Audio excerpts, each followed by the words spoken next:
I'll be switching between slides and the whiteboard. But for now, let's just go to the slides to review what we did last time. Okay, so we're talking about distributed drag reflection and photonic crystals, which are characterized by the periodicity of the electric constant in space, 1, 2, or 3 dimensions. And when that happens, we have distributed drag reflection, partial reflections from interfaces with different refractive indices. And for the right choice of parameters, they add up in phase, and then you have large reflectivity in the direction of propagation. And that can happen in all directions in space for 3-dimensional photonic crystal. So what we did last time was, or actually over the past couple of classes, was the derivation of this master equation here, which we derived simply by starting with Maxwell's equations for lossless medium, and by taking into account periodic dielectric constant, which can be expanded in Fourier series, as shown here. And also we expanded the electric field in arbitrary Fourier integral. And that's basically what gives you this equation, which you can write for any k point in space. But the important parts were that only Fourier coefficients in the expansion of electric field that are sitting on the reciprocal lattice grid are coupled, right? And then you can rewrite the system of equations for different Fourier coefficients. And that way you form kind of a homogeneous system of equations for A of k. And since the solutions, since A of k are only coupled if they're sitting on a particular reciprocal lattice grid, then you can basically just construct electric field, which depends on the Fourier coefficients on the reciprocal grid, and express the whole electric field in terms of those electric field components that are composed of a solutions of one specific system of equations, right? So let me just see how this whole whiteboard thing works. Maybe it works, maybe it doesn't work, but I'll try to use it. Okay. I have to stop sharing here in order to share over here. Just let me just draw that for a moment.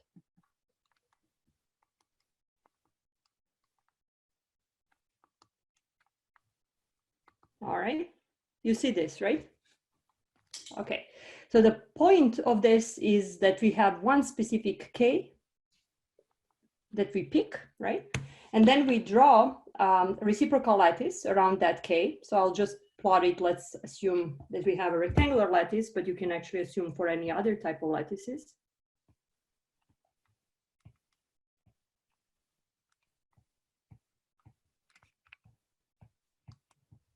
Right?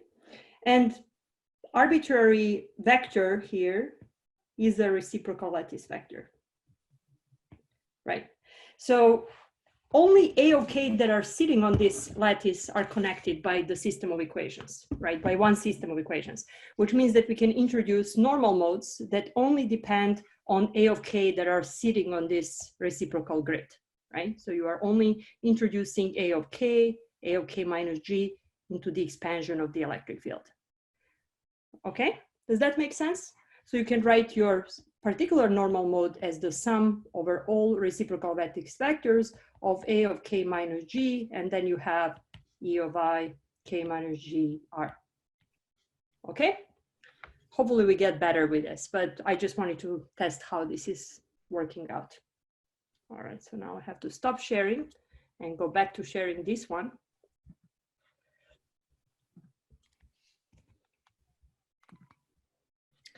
And that's what we have here, right? So when you write the whole system of equations for a different k, it would move somewhere in the space the way we drew it, and that would be a different normal mode. So what we did last time is we also showed that normal modes corresponding to a particular k satisfy Bloch theorem. So if you actually write the normal mode for R plus A, where A is the periodicity of the structure, you obtain that normal mode that R plus A is the same as the original normal mode times e to the I k dot A. So you note that as a Bloch theorem. And this consequence just comes up from the fact that these normal modes are solutions of this periodic system of this wave equation in the periodic dielectric constant medium, and they're solutions of this master equation that we constructed by assumption of periodic dielectric constant. And we also proved that it's sufficient to have only normal modes inside of the first Brillouin zone, because normal mode at k plus g, where g is the arbitrary lattice vector, is the same as normal mode at k, right? So that means that you don't really need to go outside of the first Brillouin zone. You just find normal modes inside of the first Brillouin zone, and you can construct arbitrary field in terms of them. And these are, of course, block states. So the reason why this is interesting is that in principle, for any medium, you can write this master equation, rewrite it many times as you like. You rewrite it for different k plus g, k minus g. That gives you homogeneous system of equations that you can solve. And that one has non-trivial solution when the determinant is equal to 0. And determinant only depends on k, omega, epsilon g, which means that you can find combinations of omega and k for which you have non-trivial solutions for the field, non-zero field. And that gives you a band diagram. And of course, you can only, it's enough to only do it inside of the first Brillouin zone, as we do it here, because outside of that first Brillouin zone, everything is periodically repeated. And if for a given omega, you can't find any real k as a solution, that means that you are inside of the photonic band gap.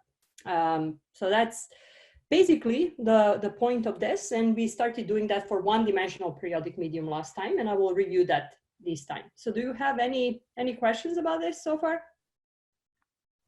Is this okay, more or less? Okay.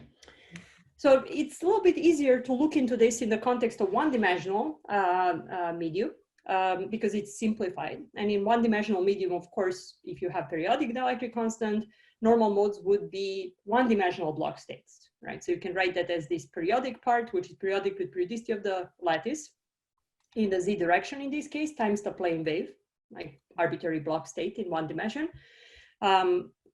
In terms of the Fourier coefficients in expansion of the field, we know that this u of z can be expressed again in terms of a, which are also one-dimensional. That's kind of less important, but you can reduce everything from three-dimensional case to one-dimensional case. And you can also reduce three-dimensional master equation to one-dimensional master equation because your k vector is one-dimensional. And here k vector is oriented in the z direction, and we assume that E field and all the A coefficients, which are expanding E field, have to be oriented in the x direction, which leads to this change in sign. And Fourier coefficients, I mean, we discussed this last time. What is the, and we discussed it also during the past two classes, the reciprocal lattice for this one-dimensional lattice is just one-dimensional, right? So it's basically also going in the z direction, and it has points that are separated by 2 pi over a, okay? Everybody knows this, right? So that's why this separation here is 2 pi over a. So we then wrote this master equation for k minus 2 pi over a, k minus 4 pi over a, right? So that's basically the same thing as what we had previously for three-dimensional case, but we did it for the one-dimensional reciprocal lattice, right? So this would be, let's say, k, this would be k plus 2 pi over a, k minus 2 pi over a, and so on, right? K plus 4 pi over a. So you pick an arbitrary k, right? You draw reciprocal lattice around that, and you rewrite the system of equations for all of these points. And of course, you can change this k anywhere you like on the k-axis, okay? So that's what we did last time. I mean, it's just reduction relative to the 3 dimensions. And in this case, we rewrite the equations, and we made approximations that simplified the system of equations. And we simplified it as shown here simplified it under the condition that we basically have only dominant first order Fourier coefficient and zeroth order Fourier coefficient, right? So this is how they're defined. And this is the case when you have mostly harmonic oscillation of the dielectric constant, something that you would introduce by laser interference. And we also assume that we're primarily interested at the Bragg condition, which means k roughly equal to pi over a, right? So in that condition, you can reduce this whole infinite system of equations to 2 by 2 equations, as we have here, and neglect all the other terms, and then look for the condition when you have non-zero solution, which means non-zero a of k minus 2 pi over a, which means non-zero field. And that means that the determinant of the whole system has to be equal to 0. And this is the determinant of the system, okay? So if I asked you to, for example, use this approach to see what is happening at a different point of the band diagram, right? What would you do, right? And you can still assume that you have weak perturbation so that you're roughly following this uniform medium dispersion relation, right? But you are interested at a different point in the band diagram. How would you construct the system of equations? What would you have to do, right? I mean, you can still assume that K is roughly omega square root of mu naught epsilon 0, 0. That's true if you have a weak perturbation, right? But it turns out that depending on which band gap you're interested in and which point of the band diagram you're interested in, you may need to actually take into account also higher order Fourier coefficients, and you will not be able to assume that K is equal to pi over A, right? For example, if you're interested in what's happening around 2 pi over A, right? Then you have to assume that K is 2 pi over A, right? And repeat the whole exercise around that point of the band diagram. And you will see some other interesting things happening there. But in principle, the approach is exactly the same. So for the first order band gap, which we normally care about, this is what we obtained. This gives you the equation that we derived. And when you solve that equation, you can actually find that it has two solutions for the point K equal around pi over A, right? And those two solutions we labeled as omega plus and minus, and here they are, right? And it depends on first order Fourier coefficient in the electric constant. So if you have a knob that you can use to turn the perturbation on and off, if your perturbation is completely gone, then omega will be equal to K divided by square root of mu naught epsilon 0, 0. So what is that? That is just a linear dispersion, right? And you have linear dispersion when you have a uniform medium, right? But when your omega, when you introduce perturbation, when you introduce these first order Fourier coefficients, you are actually separating your band diagram around that point, and you're introducing the band gap. So let me actually try to use this board again, but this is, hopefully it's gonna get better, right? So this is what is happening there. Okay, so this is pi over A, Kz, right? So if you have a uniform medium, if you take your knob and you completely remove first order perturbation, right? You will have that your omega is equal to speed of light in medium, right? Times Kz, right? C over n times Kz, which is 1 over square root of epsilon 0, 0, mu 0, Kz. And that's a straight line, right? But then when you introduce your first order Fourier coefficient, epsilon 1, so this is when epsilon 1 is equal to 0.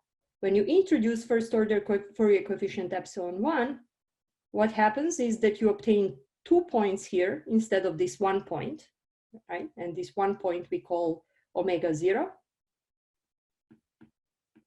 And these two solutions are omega minus and omega plus. Okay?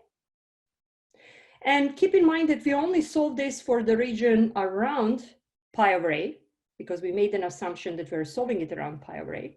So our band diagram will look something like this around that region. We'll see how it looks at the other points around. But for now, we know that it looks something like this. So if you take your knob and then turn the perturbation down, you just go back to omega 0. And if you turn the perturbation up, then you separate omega minus and omega plus even more. And the larger this epsilon 1 coefficient, which defines the perturbation, the larger the separation between omega minus and omega plus. Does that make sense? Okay. So we'll see how the rest of the band diagram looks today. But for now, actually, just let's go back to the main screen.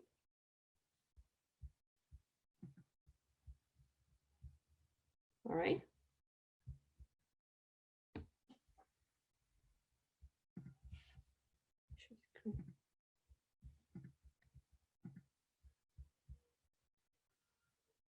All right. Okay.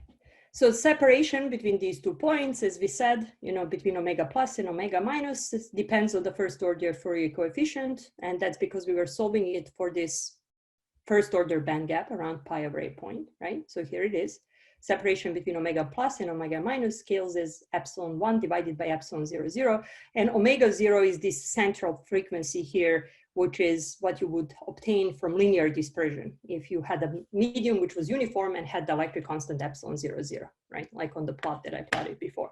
And here I drew the rest of the diagram, but of course we just solved what was going on here. We'll see where the rest comes from in a moment. Okay, any questions about this before we move on? Yeah, go on, Jason. So I was wondering, in this case, we only have the two omega plus and omega minus. If you have other, I guess, other indices of refraction, could you have other points inside that gap there? Yeah. So we keep in mind that we just looked what was happening, how we split the original dispersion around 0.5 over A, right? And around this first order band gap, right? Of course, there are other band gaps that appear here, and we were only looking into what was happening with this original band of the structure, right? But there, of course, we'll discuss in a moment what is happening with the higher order band gaps, which originate from other points, which originally open at other points in a K space, right? And are just folded back. Right? I see. So under the conditions that where we solve the master equation, there are only two solutions here, right? But of course, there will be solutions higher up, right? For pi over A, but we didn't really solve it around that point, right? Which is why our approach, we didn't write the master equation system for that particular point. But if you, for example, solved it for K equal to 3 pi over A, right? Then you would obtain the next order band gap at pi over A point, okay? We'll see that in a moment, right? But under the conditions under which we wrote the band diagram, like the system equations, master equation and solve the system equations, you can only obtain these two solutions, all right? Okay. Thanks. All right, of course. Any other questions before we move on? Because this was all a review, right? So it's important that everybody's on board for this. Okay. Yeah, go on. Question. So with, let's say like transfer matrix theory, you're able to obtain a perfect analytical solution for having infinitely sharp boundaries between the two dielectrics. Mm-hmm.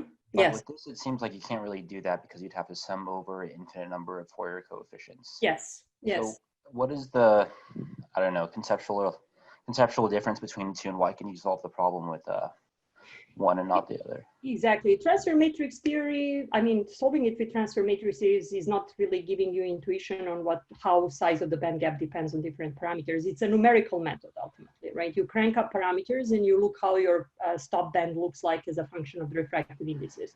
But what we did here is we found that you are splitting the original band as you're increasing perturbation in proportion with the size of the perturbation, Fourier coefficient, right? And we also, by looking into this approach, we found out that normal modes of the system, eigenmodes of the system satisfy Bloch theorem, right? So transfer matrix, we will be using it in a homework. Of course, it's a very powerful method because you can solve things numerically, powerfully for arbitrary dielectric constant distribution, right? But it's a numerical method, and this gives you analytical solutions, okay? Yeah. Any other questions? Okay. All right, so let's move on now. I just have one quick question for the transfer matrix method. Yes. Yes. So it's a numerical method, but we have to like truncate it at some point. And here, I mean, it seems obvious that like the only terms that are significant are like the epsilon 0, 0 and epsilon 1 and -1. Mm-hmm. Is it always, or is it generally going to be the case that higher order? Yeah. We will discuss that in a moment, right? So here it turns out that this first order band gap, and we're focusing on the first order band gap, we mean the first gap, lowest band gap in frequency that appears when you introduce perturbation of the structure, right? And that first order band gap will basically depend on the first order Fourier coefficient. Right? It turns out that if you're calculating higher order band gaps, and if you have other structure that has also higher order Fourier coefficients, you can open higher order band gaps, and they will depend on higher order Fourier coefficients. And that's very easy to see. I mean, we sometimes give a homework to people to actually look into that, and you may sometimes even see it in condensed matter physics books. But if you are interested, you can just repeat the calculation that we had here, repeat it for, let's say, K equal to 2 pi over A, right?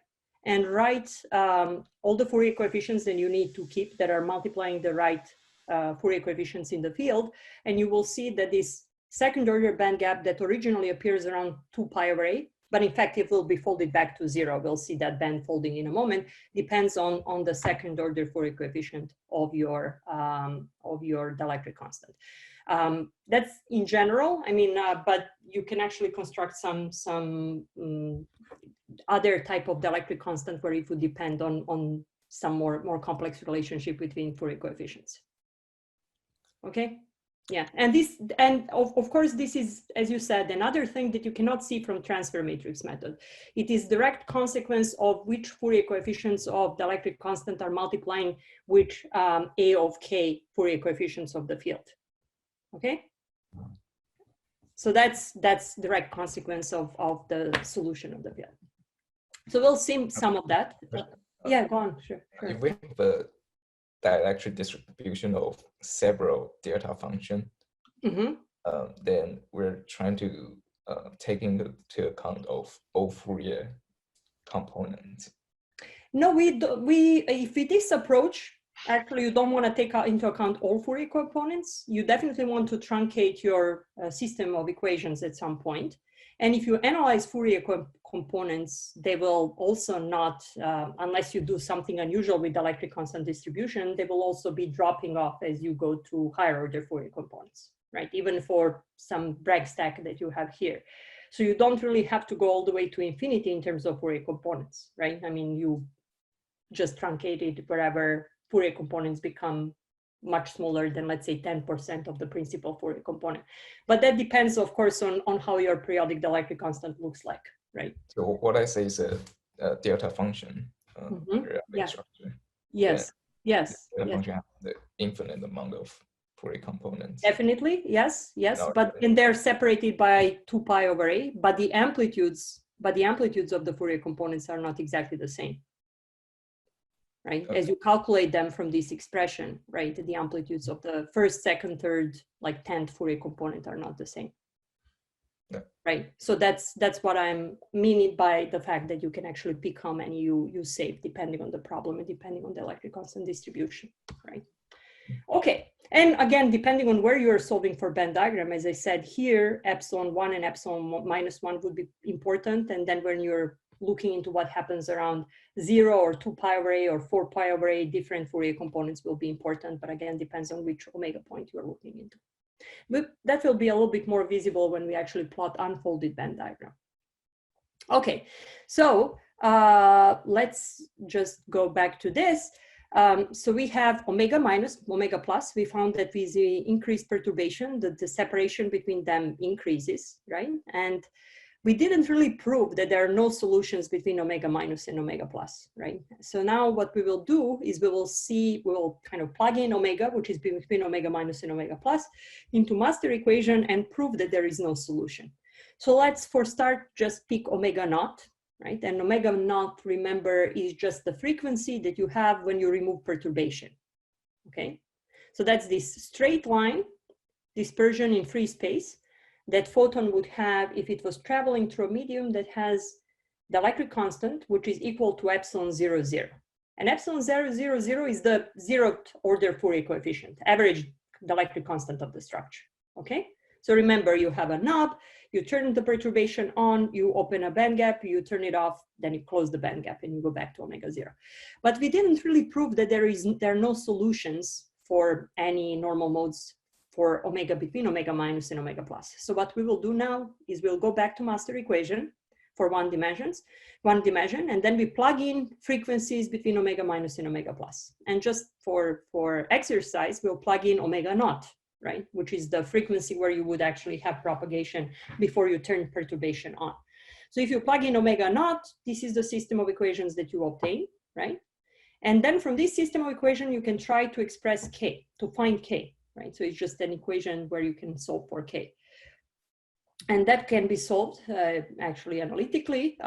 It turns out that K, for which K corresponding to omega equal to omega naught from master equation would be K equal to this, pi over a, 1/2 G, which is pi over a, times this thing, which is basically a complex number, right, which depends on epsilon 1, okay?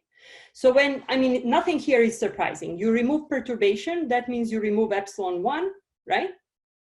When epsilon 1 goes to 0, kz goes to pi over a, right? And omega goes to omega naught. So you have this linear dispersion corresponding to uniform medium with electric constant epsilon 0, 0. Crank up your perturbation of the dielectric constant, omega, you now have two solutions, omega minus and omega plus, right? That corresponding to k equal to pi over a. And master equation, if you plug in omega naught into master equation, you will obtain that it can be solved only for complex k. So what does complex k mean, right? Complex k, we didn't really look into complex k in the context of normal modes, right? We know that each k describes a normal mode, block mode, right? But what is the block mode with complex k? It would be evanescent, right? Because each mode, each block mode, can be represented as a periodic part of the block mode times the plane wave, okay? And if I pick a complex k, plane wave would have oscillating part, right? So this is our solution for kz corresponding to the center of the band gap here. And then there would be exponentially decaying part that comes from the fact that solution is complex, right? So what is this telling us? This is telling us that for frequencies that are inside of the photonic band gap, solutions still exist, but they correspond to the complex block modes, which are basically evanescent. They are non-propagating. And from this solution, you can also see penetration depth of that block mode. I mean, that penetration depth is obtained from this exponential decay in the block mode, and penetration depth is everything other than z, which means that it's proportional, inversely proportional to size of the band gap, delta omega, right? Or the separation of the central frequency from band gap edges. So that is really telling you that if you send a wave with the frequency omega naught, right, to the structure, what would it couple to? Well, there are no propagating block modes that it can couple to, right? But it can still couple to something that would decay exponentially inside of the structure. And it would decay exponentially with this penetration depth, which depends on how far you are from the band edge, because you're separated from the band edge by half of the band gap in this case. So the larger the band gap, the smaller the penetration depth that you would have, right? Of course, if you have a smaller band gap, then you would penetrate inside of the mirrors a little bit more. But there would be no propagation, right? As you would have in case you excited a block mode that was non-evanescent. Does that make sense? Okay, and that's a little bit intuitive from transfer matrix method, but transfer matrix method does not really tell you exactly how much of a penetration depth you would have, for example, inside of the mirror once you are operating at a point inside of the photonic band gap. And again, we proved this only for frequency omega naught. You can actually prove it formally for other frequencies inside of the photonic band gap and calculate the penetration depth. Any questions? Does this make sense? Okay. So if you would like to confine light well, right, what do you have to do? I mean, you actually want to be further away from the band edge, right? And you want to have a larger band gap, because in that case, the penetration depth would be smaller. If you just have a very big perturbation, then your field would be not really confined very strongly. Okay, so then a few more things from what we had so far. I mean, this is just repetition of what we already had. You know, central frequency is the frequency corresponding to this linear dispersion. And again, whenever I draw this linear dispersion for 1D band diagram, it would correspond to the medium with uniform dielectric constant epsilon 0, 0, kind of average dielectric constant, right, for your periodic structure. So at that center of the band gap is basically frequency omega naught that you would have if your wave propagated through medium with dielectric constant epsilon 0, 0. So that's what we have here, right? This linear dispersion. And of course, this particular point here would correspond to k equal to pi over a, right? And this is the average value of the dielectric constant. So I'll just rewrite this in a different way.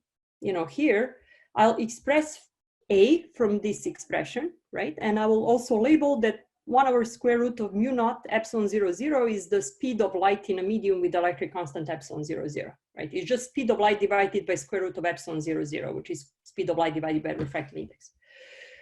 So from this expression, A is V times pi divided by omega naught, right? I'm just rearranging the expression for the frequency omega naught. Or knowing that omega naught is 2 pi times frequency, it's an angular frequency, you can cancel pi. So this is V over 2 F naught. This F naught is the frequency corresponding to the center of the band gap. Or knowing again that V is the speed of light in free space divided by square root of epsilon 0, 0.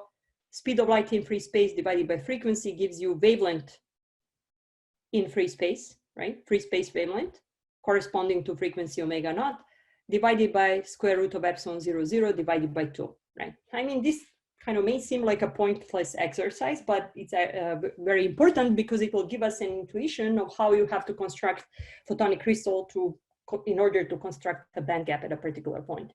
So when you look at this, this is telling you the following for this so-called first order band gap that we constructed, right?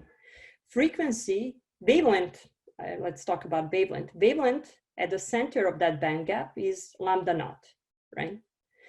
So if you would like to construct photonic crystal, one-dimensional photonic crystal, so that it has a first order band gap at the wavelength lambda naught, right?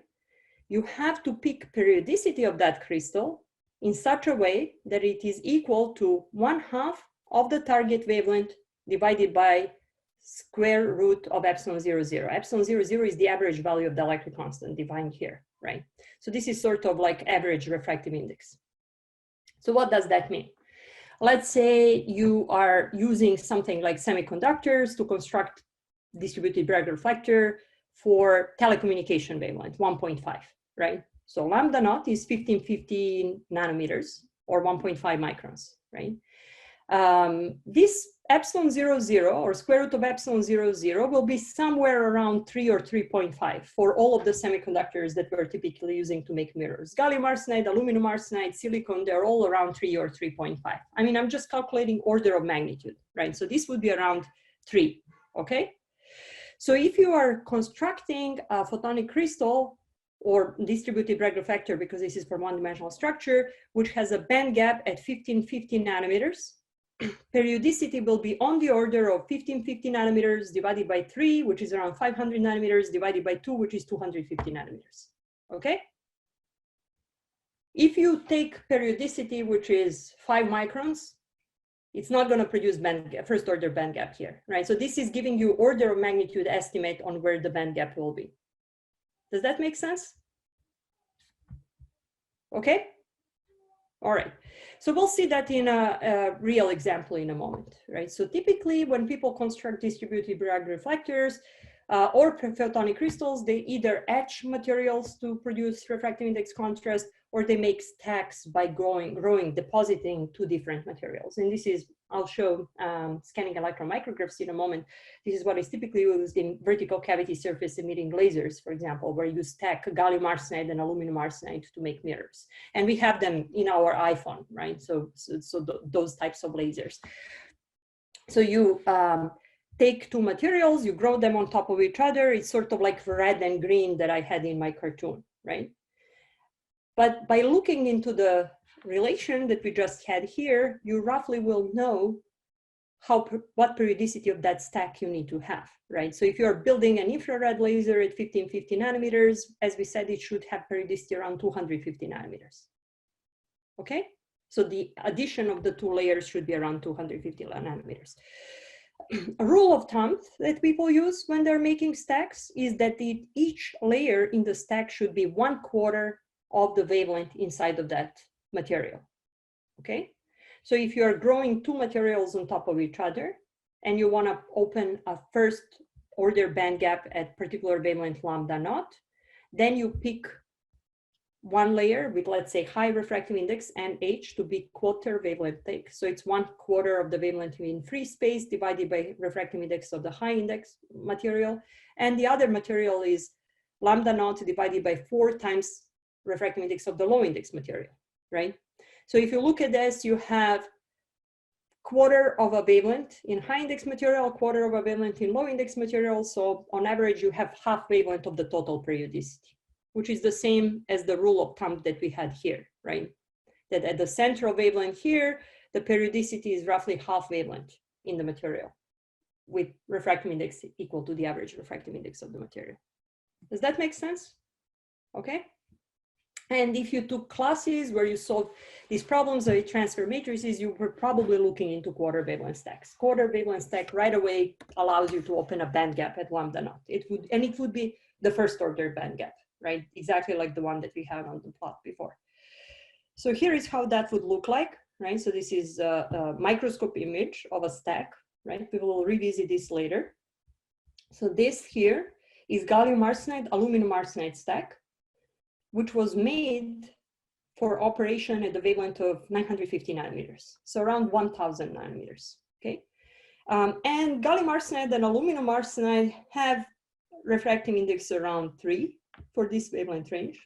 Aluminum arsenide has a lower refractive index of 2.9, and gallium arsenide has a refractive index of 3.6, right? But order of magnitude, it's around 3, right? When you calculate that average value, it would be around 3. So if you're building a quarter wavelength stack, what would you do? If you're building quarter wavelength stack for 1000 nanometer or 950 nanometer operating wavelength, what would be the thickness of gallium arsenide layer? Rule of thumb, what would you do?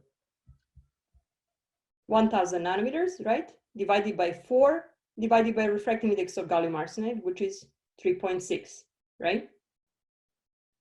And that would be something on the order of 70 nanometers when you calculate.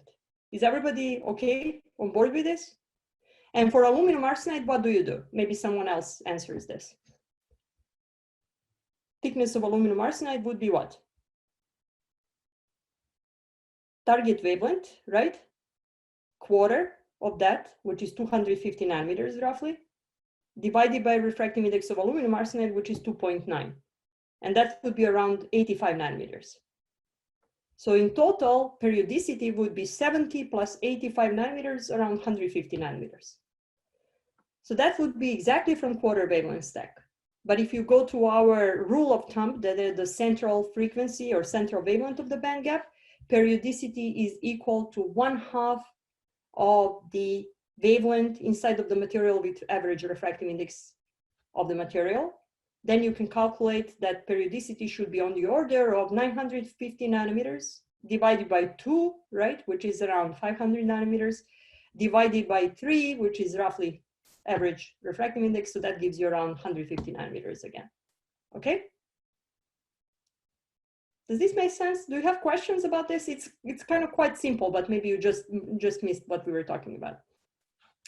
So again, quarter wavelength stack gives you a rule of thumb, right? To just calculate thicknesses of 2 stacks to produce first order band gap at a particular wavelength. But at the same time, when you actually just see the stack, you know, if I look at this and I see that the periodicity is 150 nanometers and people tell me that this is gallium arsenide, I will right away know that this has to have a band gap around 1 micron. Because I know that the first order band gap opens at 1/2 wavelength in the material. That's what the periodicity of the structure has to be, right? And I also know that, you know, this will not really work as a Bragg reflector for microwaves. I mean, because they have much bigger wavelength, so microwaves will just see average refractive index of the structure. Any questions? Is this clear? Okay.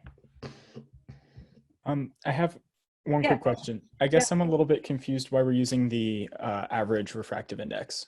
Yeah, that's just coming from this. This is average refractive index is just giving you a rule of thumb for what periodicity should be at this central frequency inside of the center of the band gap, right? And that comes from basically this straight line where you know that omega naught is pi over a divided by square root of mu naught epsilon 0, 0. And epsilon 0, 0 is 0th order Fourier coefficient. So it's not really average refractive index, it's square root of average dielectric constant, right? Right. So that's what accurately it should be, right? So it's square root of epsilon 0, 0. Right, but again, this is all for order of magnitude calculations. So square root of epsilon 0, 0 and average refractive index are roughly the same. It's all, you know, around 3 for all semiconductors. But I mean, when you express from this relation periodicity in terms of the wavelength corresponding to omega naught, which is what we did here, you obtain that periodicity of the structure is 1/2 of the wavelength in the material with refractive index equal to square root of epsilon 0, 0. So that's kind of telling you how this wavelength here at the center of first order band gap relates to the periodicity of the structure. I see. Yeah, so that's where this average dielectric constant or average dielectric refractive index comes from. So it's giving you a very useful rule of thumb for, you know, I mean, for example, you look at the stack or you look at the one-dimensional photonic crystal, right? And you can right away, by knowing a little bit about properties of material, guess at what wavelength it would work, right? Right, okay. Cool. Does that make sense to everyone? I mean, at least for first order band gap based on what we did so far, but you can do it similarly for higher order band gaps. Okay. So that was construction of, you know, that this what we did so far was the relation between properties of the material, periodicity, right, and so on, and refractive indices, and the band gap, center of the band gap, right?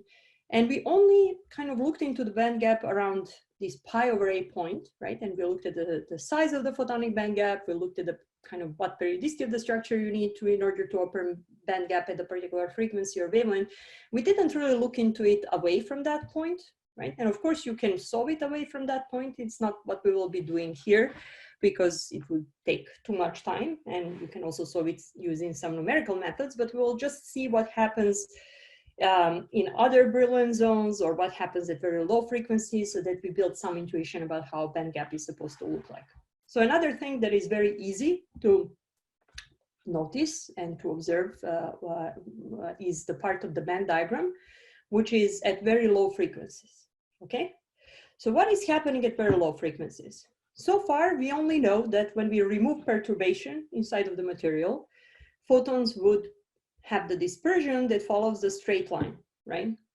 That's this average dielectric constant. And then when we introduce perturbation around pi over a point, we open a band gap. That's all that we solve for. But what is happening at very low frequencies, right? Very low frequencies mean very large wavelengths, okay?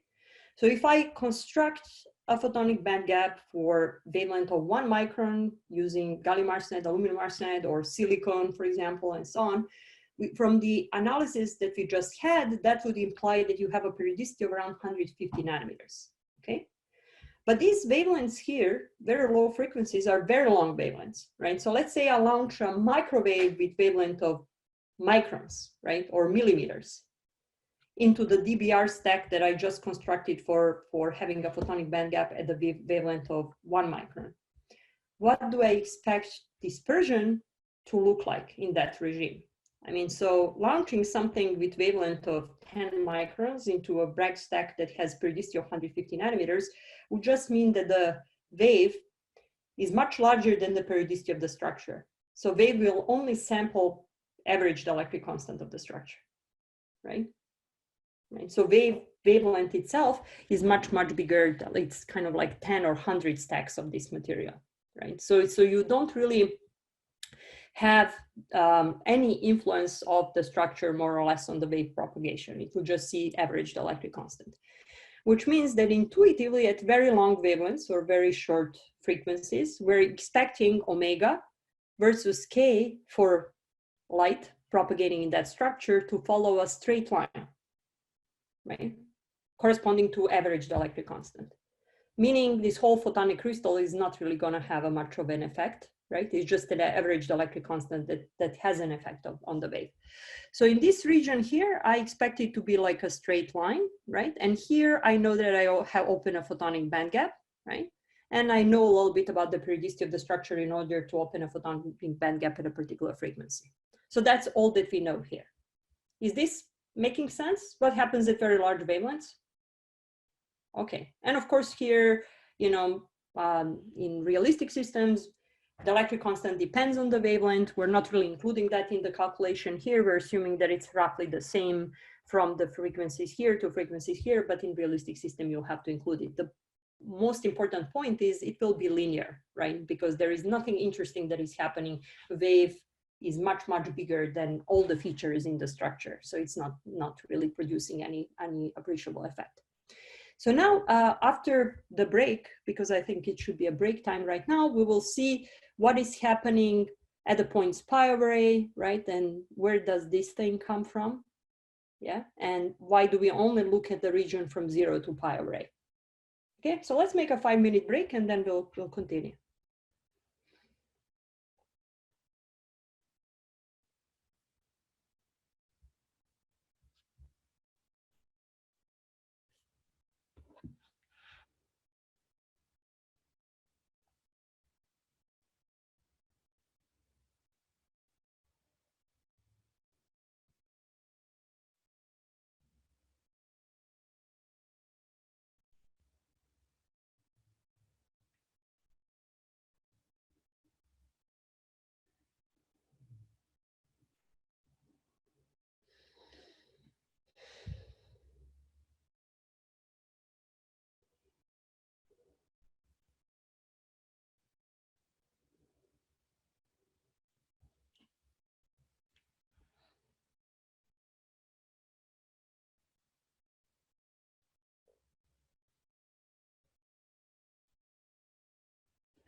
Hi, Professor. Hi. Could you explain again why the dispersion relation is linear in the long wavelength range? Yeah, sure. Yeah. So, I mean, this is just based on our intuition. We didn't prove anything mathematically, right? Oh, okay. Yeah, here, I'm just saying we know that this straight line here that we're drawing is drawn for average value of the dielectric constant, which is kind of 0th order Fourier coefficient, right? So How do we know that we can draw that line? How do we know? I mean, this is just dispersion for any arbitrary medium with a uniform dielectric constant, right? So if you have a block of material with epsilon equal to epsilon 0, 0 relation and no perturbation, nothing inside, omega is equal to k times, right? Omega is equal to c times k divided by square root of epsilon 0, 0. It's just a straight line, right? Mm-hmm. For any uniform material. Yeah. Right? Just uniform dispersion, right? So when you go to very long wavelengths, if the periodicity of your structure is much smaller than the wavelength of light, right? Then you don't really expect your wave, I mean, any features inside of your structure to have any appreciable effect on the wave propagation, because they're much, much smaller than the wavelength. You have features on the size of like 50 nanometers, and then your wavelength is 10 microns, right? And you see a uniform refractive. Yeah, you see uniform refractive index. So I'm saying we expect basically the wave dispersion to follow the straight line, right? And that's what I drew here. But I didn't really prove anything. I just drew it based on my intuition, right? Okay, thank you. Also, just for clarification, when you say perturbation, what exactly do you mean? Perturbation, I mean, in this particular case, periodic perturbation, because we're talking about photonic crystals, right? So perturbation would be this periodic periodicity that I impose on top of the average dielectric constant, or, you know, in light of Fourier transforms means cranking up first order Fourier coefficient, second order Fourier coefficient, and other Fourier coefficients in the dielectric constant, which means that you have some periodic function. It's not like flat anymore, right? Thank you. Yeah, of course. Thank you. Okay, I think. Oh yeah, please. Yeah, for the transfer matrix theory we were talking about earlier, isn't there, maybe I'm not remembering properly, like an analytical way of solving the band edges by taking the determinant of the transfer matrix or finding the eigenvalues, and that would end up giving you the two frequencies of the band edges? I mean, you can obtain some I mean, you basically, of course, from transfer matrix method, you can also obtain solution of the field inside of the system, right? And you can also obtain frequencies versus k vectors, because you are ultimately also, you know, shining particular k vector, and then you are, I mean, from any numerical method, in principle, you can obtain dispersion diagram of omega versus k relation. It's not just about plotting the band diagram. It is also about getting the analytical expression that gives you dependence between size of the band gap and contrast, right? So that you don't really get directly from numerical methods. But you're right that you can also draw the band diagram. I think this particular approach tells you what is happening as you are changing, I mean, periodicity in the structure, and how first order band gap depends on the Fourier coefficients, and how higher order band gaps depend on the Fourier coefficients, and so on. So I mean, it's an approximate analytical solution that gives you more information about the system. But it's for most applications, I mean, of course, when you go to more than one dimension, you especially have to use numerical methods if you want to calculate things such as band diagrams. Everything that I showed you here was calculating using numerical methods. But, you know, I don't believe that you can express from transfer matrix method that, you know, obtain that your size of the band gap would depend on first order Fourier coefficient, for example. I don't believe that that's possible, right? I mean, if you expand, because the whole point of transfer matrix method is that you are not really expanding the dielectric constant in anything, right? You're just looking at the actual dependence of the dielectric constant and solving problem layer by layer, right? So if you go back to dielectric constant and expand it as a periodic function, you are not really going to benefit from transfer matrix method much, I think, right? So you're not, I don't think you can derive the relations that we discussed here. Yeah, because you throughout the whole process, you just keep the whole analytical expression for epsilon as a function of space, right? Yeah. And you can't also obtain that solutions, eigen solutions are block states, right? Because that's also a property of periodicity of the structure. Yeah. Yeah, so there are, you know, actual conclusions about eigenstates, you know, size of the band gap that you cannot find, but of course, practically, we mostly use transfer matrix method or, you know, finite difference time domain, finite difference frequency domain, because geometry of the problem is so difficult that you cannot really solve it using master equations approaches. Okay. Let's move on. Just let me just briefly review where we stand, right? So we discussed what happens at very long wavelengths. We discussed what happens around pi over a. We have a band gap, so we sort of know this region here. We know this region here, but although I drew this, we don't really know what is going on with the band diagram there, and we also don't know what's happening above pi over a or below 0. Okay, so now let's see what happens there. Well, you know, you can actually conduct a similar analysis for higher order band gaps. I mean, if you write, and we already mentioned that a little bit, if you write your master equation, and I copied this band diagram from Yariv's book, so notation is a little bit different relative to the one that we drew. But so instead of lambda, imagine that you have a periodicity of the structure, right? So capital lambda is basically a periodicity of the structure. So we looked at the region around pi over a, this band diagram, this band gap, right? And then we know it should be basically linear as you go to 0.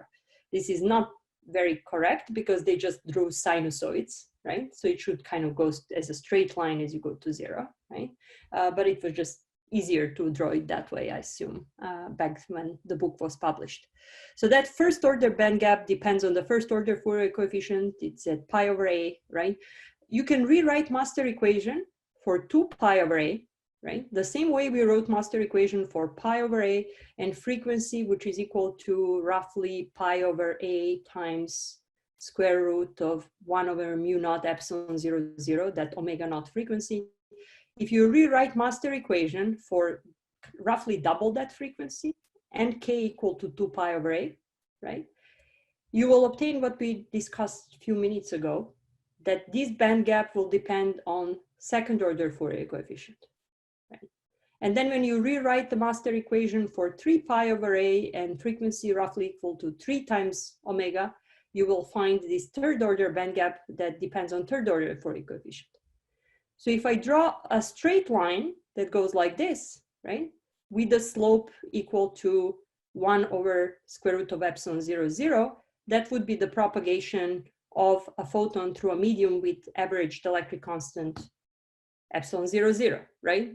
If I start cranking up perturbation, you'll open first order band gap at pi over a, second order band gap at 2 pi over a, third order band gap at 3 pi over a, and sizes of these band gaps will depend on first order Fourier coefficient. We proved that. And when you just repeat the same exercise, you can prove that this one depends on second order Fourier coefficient. This one depends on third order Fourier coefficient. And this is why in Yariv's book, they plot it as going down because the Fourier coefficients of the structure generally would be dropping in magnitude. So that's what would happen along that line, right? But what about this? Okay, what about this whole thing here? Where does that come from, right? So last time, when we looked at the property of block states, we proved that block states have to be periodic with periodicity equal to periodicity of Brillouin zone. Do you remember that, right? So when I add the reciprocal lattice vector to block state, I obtain the same block state.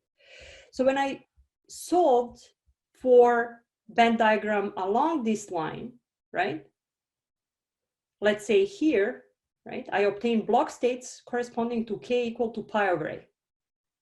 Those block states have to be exactly the same as block states at minus pi over a and 3 pi over a. Do you agree with me? Yeah. Because the reciprocal lattice has a reciprocal lattice vector of 2 pi over a. So whatever I calculate here, and that was the first thing we calculated, it has to be the same here and here, right? And then when you repeat the calculation for 2 pi array and frequency 2 omega naught, that also has to be periodic. So whatever you have at 2 pi array and 2 omega naught, right? That region has to be mapped here, right? Because each point in this diagram is a block state. You agree, right? Yeah. So that region that we always plotted here is basically folded version of whatever happens at 2 pi array and 2 omega naught, right? And generally we plotted in that folded scheme. So this region here comes from what was around here at 2 pi array and 2 omega naught. And, you know, of course, it's easy to also prove that there is a symmetry relative to k-axis. So positive k's and negative k's are exactly the same, right? Because it just corresponds to propagation forward or backward inside of the structure, right? Which is completely the same. Okay, so it's enough based on what we proved to find block states only inside of the first Brillouin zone. Of course, we know that that has to be periodic with periodicity 2 pi array because we proved that. So this is a full set of eigenstates that you need to describe the problem. But irreducible first Brillouin zone would be half of that because by symmetry, they will be the same. Going forward or backward inside of the stack will be exactly the same. So irreducible first Brillouin zone would be from 0 to pi array. And that's what I in general will be plotting here. Of course, here I just plotted the first order band gap. There will be second order band gap and a higher order bands. But we didn't plot them because we were just interested in the first order band gap. And most of the time, I mean, you have to design your system for operation inside of a specific band gap. In general, since the first order, I mean, we in general prefer to operate, to design the system for operation inside of the first order band gap, just because this first order Fourier coefficient for simple structured geometries will be the dominant, right? So that means that that band gap will be larger than higher order band gaps. So you design the system for operation here. And unless you're doing something special at multiple frequencies, something like nonlinear optics, you don't even care about propagation at higher frequencies, right? But if you care, if you're doing nonlinear optics, then you will be looking into bands around here and 2 omega and 3 omega and so on, right? So really what you are plotting and what you're looking into depends on what problems you're solving and for what you're designing your system.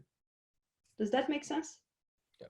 And of course, you know, again, this class is focused on resonators. I mean, we're just talking about mirrors so far. We didn't talk about how you would construct a resonator. But, you know, if you flip back to the picture that I showed you here, there was a resonator. I mean, it's even labeled as a cavity.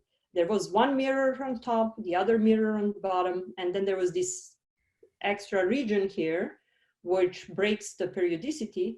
And it's labeled as the microcavity, and that's the spacer region where the field would be resonating, right? So whatever you excite in this region and for vertical cavity surface emitting lasers, you would actually have quantum wells that you would use to excite light inside of that region.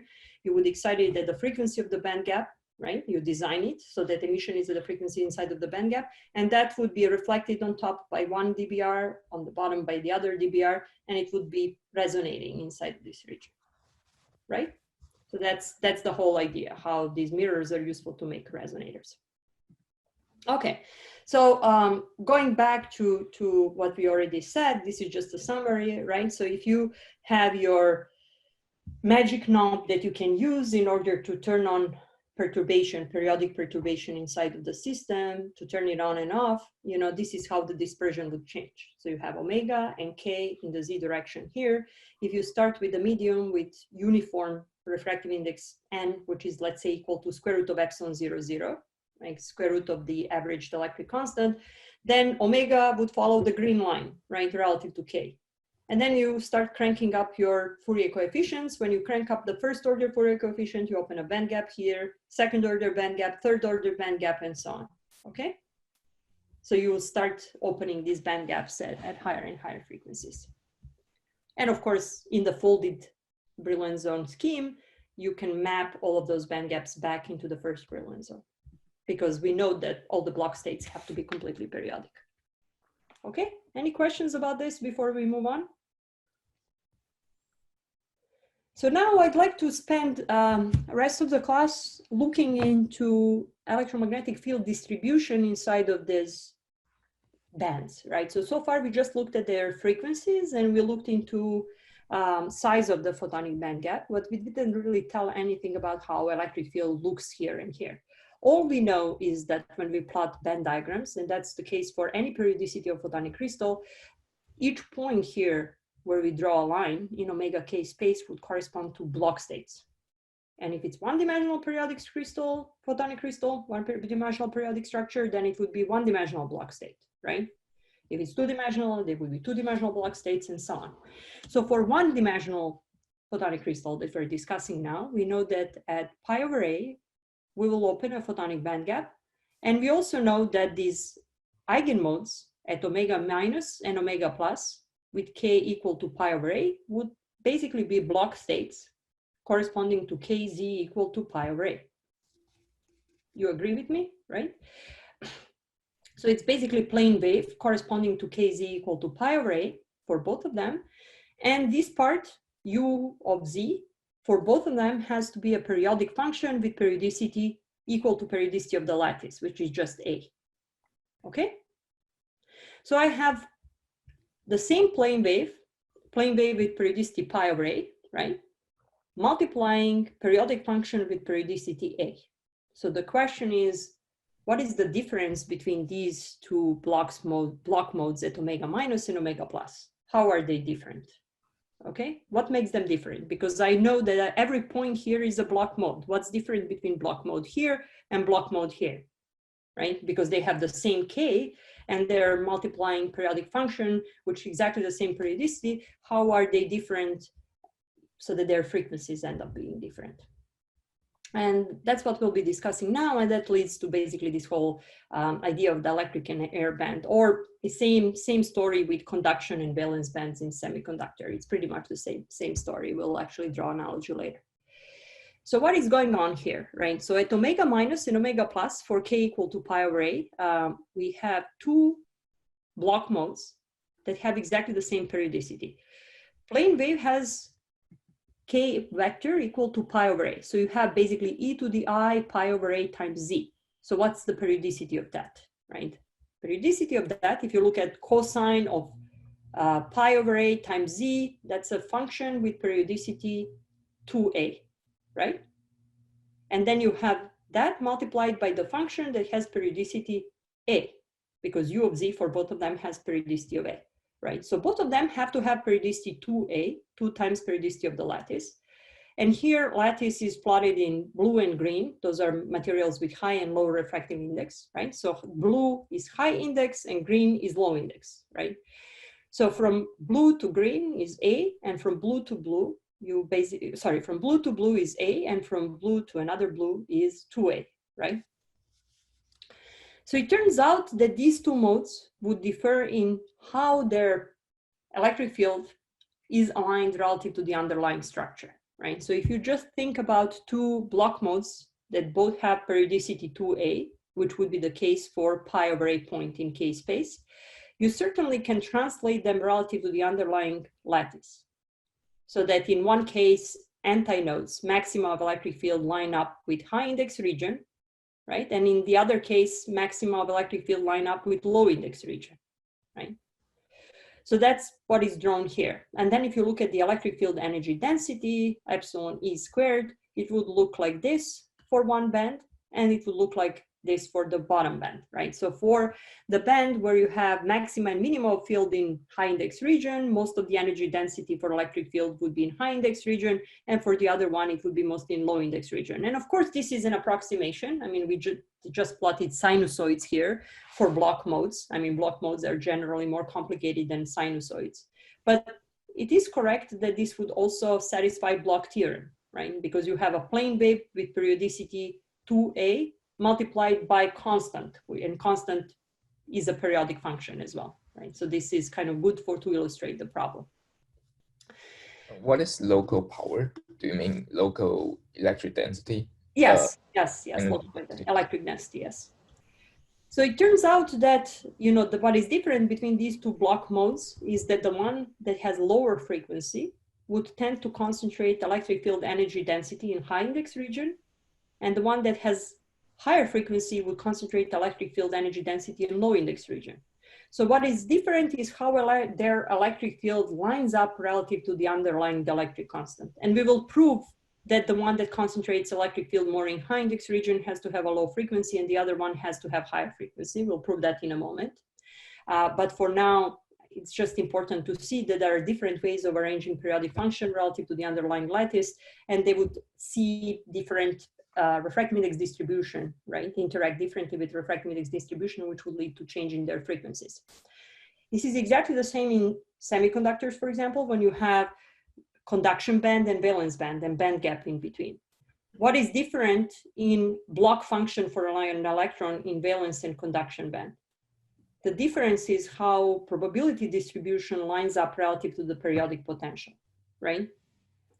So depending, if you take the same periodic distribution, like a probability distribution, which is expressed with the block function, right? Block state for a particular K point, you can translate it in space so that for the valence band, you need higher energy of an electron in order to have that particular probability distribution. Okay, it's really how your probability distribution lines up relative to ions in the underlying lattice. And here it is how your electric field distribution lines up relative to the refractive index. So we will prove that the one where electric field distribution lines up more, overlaps more with high index region leads to low frequency and vice versa. Okay?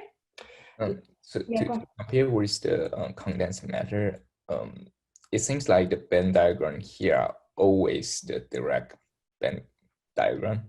Is it a way to try to engineer our photonic crystal so we can have some indirect band gap and have some concept of phonon? That's a good question, but you know, that's I mean, you can design band gaps so that not in just these regular periodic structures. And you know, there is, I think I wouldn't really go that far in terms of analogy because we're not really even doing transitions here between the bands, right? But there are possibilities, and everything is symmetric, right? So this band gap here that I have between omega minus and omega plus would be the same as in the minus pi over 8 point and 3 pi over 8 point. So there is no point in K space where your other band would kind of cross this, right? Because everything has to be periodically repeated. But there are ways of breaking time reversal symmetry so that your band diagram is different for positive case and negative case, right? In which case you will actually maybe for negative K region have something that doesn't line up with this band gap, right? Which would kind of look like the indirect band gap. And group of Shanhui Fan, for example, is doing research on breaking time reversal symmetry so that you have asymmetric propagation in forward and in backward direction, right? But for what we're doing here, it's, I mean, the origin of this, it's just an analogy. It's not, you know, that we really have complete analogy with semiconductors. And the band gap that you're forming is just basically a result of the distributive Bragg reflection, right? So everything will be kind of symmetric in space. Okay. So let's now just go back. I mean, what we didn't explain was why the one that overlaps more with high index in electric field would have lower frequency and why the one that overlaps more with low index would have higher frequency, right? We will go into a formal proof of this, maybe next time if we don't have time today. But I just want to show kind of cartoon image of this, right? So if you go back to these plots of electric field, right? And if you neglect the regions, let's say for this particular dielectric band that overlaps more with the high index region, if you neglect its overlap with low index region, you can assume that this is kind of particular block mode or something with periodicity 2A, which is overlapping with blue only, with high index. And this one is the same function, but overlapping with green only, right? So you neglect the overlap with the other refractive index, which is of course very coarse approximation, but I just want to use it in order to kind of give you some intuition of why this is happening. So let's plot these periodic functions again. They're periodic with exactly the same periodicity, but the top one overlaps with refractive index N1 and the bottom one, it propagates inside of the material with refractive index N2, right? But their spatial periodicities are exactly the same as they were for these two block states. Okay, so their spatial periodicities are the same, right? and refractive indexes are different, right? Their spatial periodicities can be calculated as C over N1, wavelength in the material with refractive index N1, divided by the frequency of the first wave. And for the second wave is C over N2 divided by frequency of the second wave. So if you write that their spatial periodicities are the same, you know the speed of light is the same in free space for both of them. If N1 is greater than N2, that implies that F2 has to be greater than F1. In other words, the wave that is propagating through the medium with higher refractive index would have to have a lower frequency, just by looking at their spatial field patterns. Of course, these are not necessarily block states. I mean, this is an approximation of block states where we're just looking into the plane waves propagating through uniform media. But it's a coarse approximation, but you can kind of see it as the roughest approximation of this problem. It's the same as looking into this block state and neglecting its zeros, low electric field region that overlaps with low index region, and also for looking at this block state and neglecting its low electric field values that are overlapping with blue, right? So assuming that this is all propagating in blue and this is all propagating in green. So if you just write that their spatial periodicities are the same and N1 is greater than N2, that means that F2 has to be greater than F1, or the wave that is, overlapping more with high index has to have a lower frequency. This is by no means a proof. This is what I show undergrads, freshmen or sophomores, where we're talking about photonic crystal, right? So it's just the simplest thing that you can see, kind of that waves that have the same spatial field pattern don't have to have the same frequency, right? It's just a spatial field pattern. But to prove that indeed block states that overlap more with high index region or low index region have to have different frequencies, we will introduce something called electromagnetic variational theorem. And we will not really have time to go through it completely today. We will finish it on Thursday, but this will give us additional information. I mean, this will tell us that indeed the modes that are overlapping more with high index would have to have lower frequencies, looking at the same K vector. And it will also tell us what happens with higher order bands, right? Because you remember when we plotted the full unrolled band diagram, there were also additional bands like this one, right? So if I look at specific K, pi over 8, I know that this one would have to have overlap with higher index region relative to this one. And it will also tell us what happens with these even higher order bands and what can I expect to see in their electric field distribution. And what will happen is that indeed these lower bands would concentrate more in high index region or low index region. And then as you go to higher and higher order bands, you will see from this electromagnetic variational theorem that you are expecting to see more oscillations in the electric field pattern, right? More and more oscillations in the electric field pattern.